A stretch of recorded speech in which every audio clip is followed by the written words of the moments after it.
Hello, I'm Stephanie Soebbing with Quilt Addicts Anonymous, and as promised, today we're going to wash a Jelly Roll rug. We're going to see how it holds up in the wash and if it's very flat when it comes out, so stay tuned to see how that turns out. Now, if you're new here and you haven't seen our original tutorials, we did one on how to do a Jelly Roll rug with the oval version and then also with the straight version. We did the official version for that one.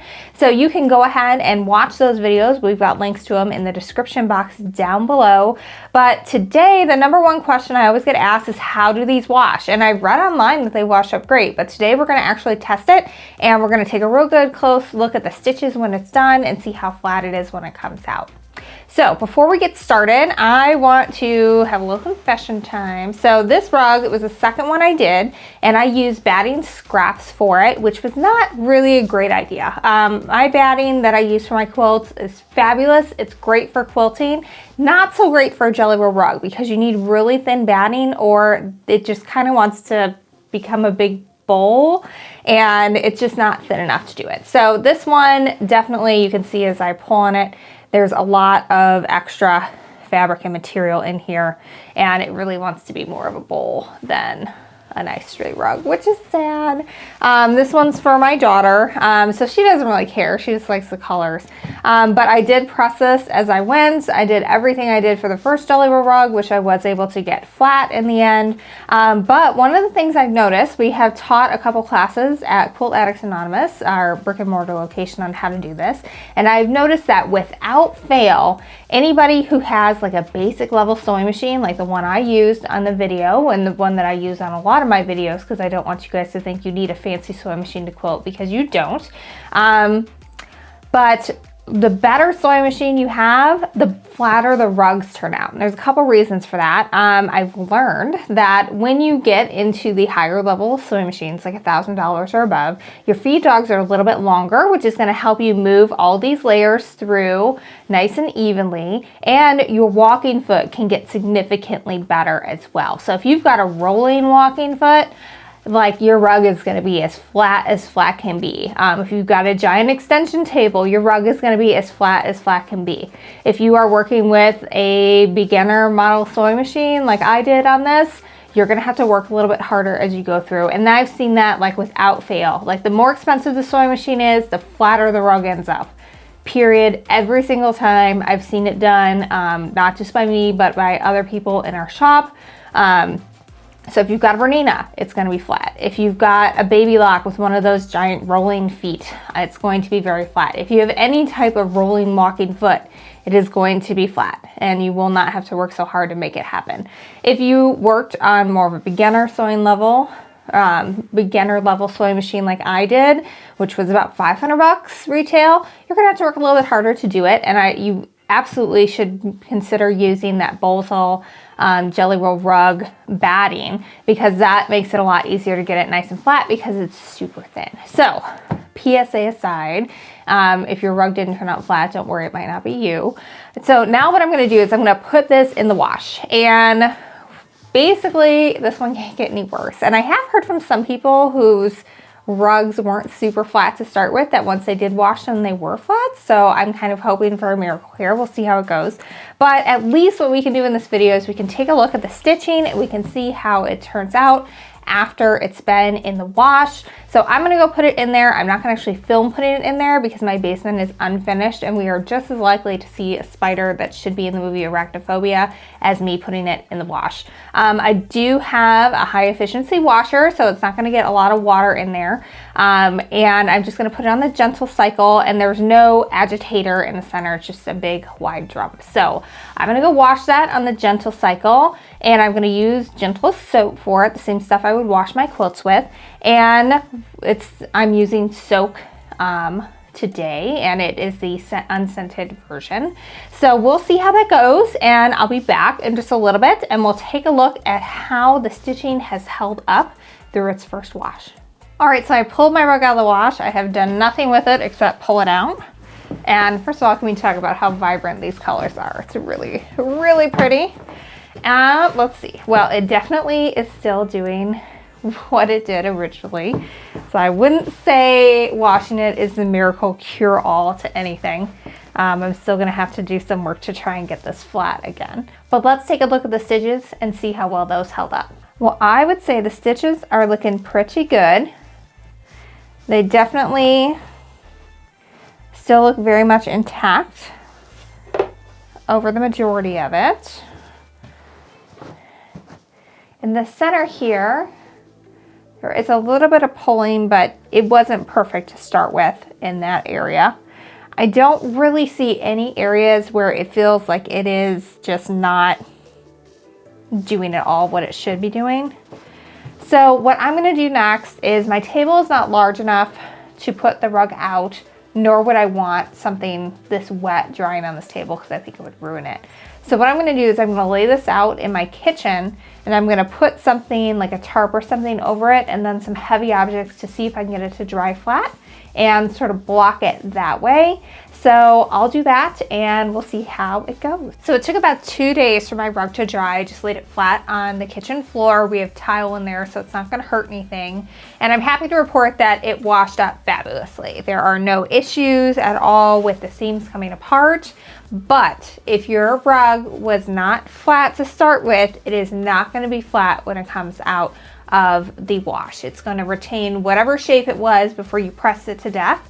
And so you either are going to need to repress and restarch it, or in the case of this one where I really like stretched it out to make it work, I'm gonna actually fix this. So for the second half of this video, I wasn't planning on doing it, but I'm gonna show you how to fix this if your rug is not straight. So I'm gonna go ahead and give you some close-ups of how this looks with the stitching, so you can see that it looks just fine.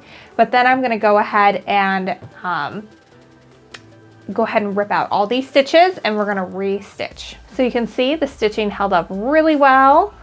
It really did just fine in the wash. The problem areas are the areas that were a problem beforehand, where they're just not lying flat. This is really kind of puffing up quite a bit here, and it just didn't turn out great. Again, for this one, I cut my own batting scraps so they didn't lie as flat as the Bosal does.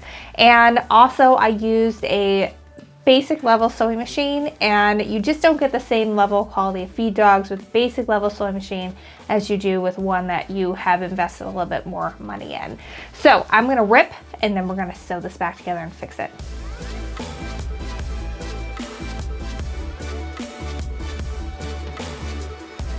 All right, so I ripped back to the part where the curving boldness started, which was actually quite a bit back.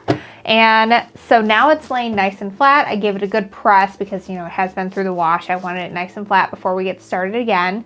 And then I also made sure I cleaned my machine out. So you are going through a whole lot of batting when you are quilting this, and so your machine is probably pretty fuzzy underneath. You're gonna have better results if you give that a good cleaning. I even took the plate off and cleaned underneath there.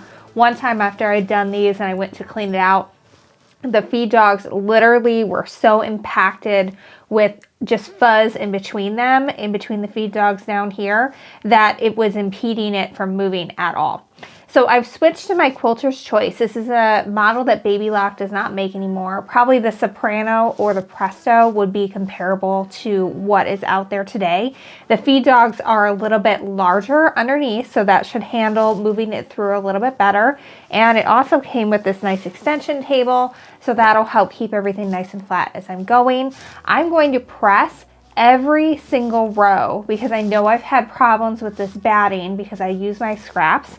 So I want to make sure I don't have problems and have to redo this a second time. That will be awful. So I'm going to press every single turn around, and what I'm going to do is I'm just going to pause when I get my curvy end underneath the feed dogs. I'm going to pause, I'm going to press the other side. And I'm going to do that every single round to keep it nice and flat as I'm going, and I'm going to go really slow and just give it a little bit extra ease. Now I'm not going to go into all the tips and tricks of making a jelly roll rug because we've already done that in another video. You can watch our ultimate jelly roll rug tutorial to see how we made the oval rug. We also have one for the jelly roll 2, which is the straight version. So I'm going to get started sewing. We'll show you a little bit of it to show how I handle these curves and how I keep it pressed, and we'll show you it at the very end.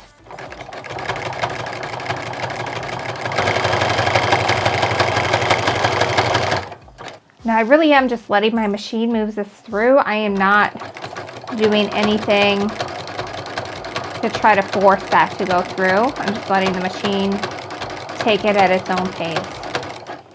As I start to round this corner, I'm making sure to keep everything nice and flat and give a little bit extra ease on this outside strip so that it has a little bit extra to go into it.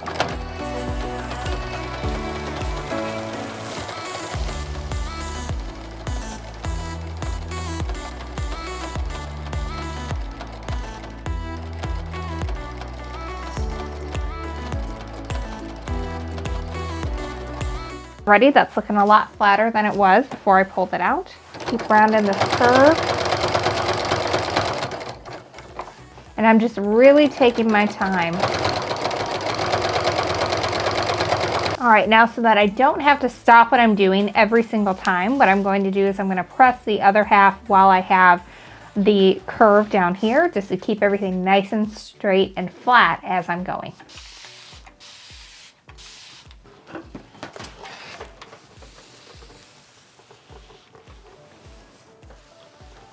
That's it. I'm just going to keep going slow and steady, pressing every single round and spraying every single round to keep it nice and flat as I go round and round and round, and I'll show you it when it's all done. So I finished re-sewing my jelly roll rug, and I'm happy to say that it is flat. I definitely pressed every way around. Every time I went around, I pressed along there.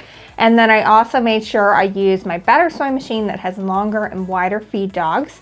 And I also used my extension table, which helped everything lay nice and flat. So if you remember before, this was super stretchy and it wasn't laying flat at all. And now it's nice and smooth and flat, and it'll work perfectly as a rug. So I hope this video gives you the confidence to give your rug a wash. It definitely can take it. And if your rug didn't turn out super flat, I hope that these tips and tricks helped you.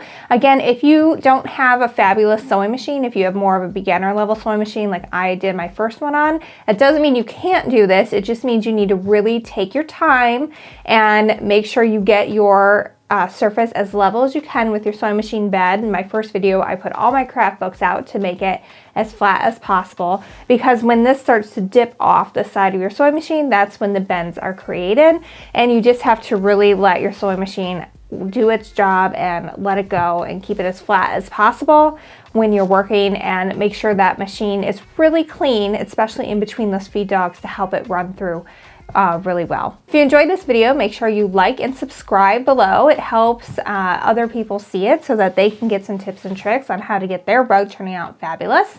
And you can also sign up for emails over at shop.quiltaddictsanonymous.com. We have all the supplies you need to make a jelly roll rug over there, and including the batting rolls, which I highly recommend. A lot of my headache would have been prevented if I would have used those to start with. And until next week, happy quilting.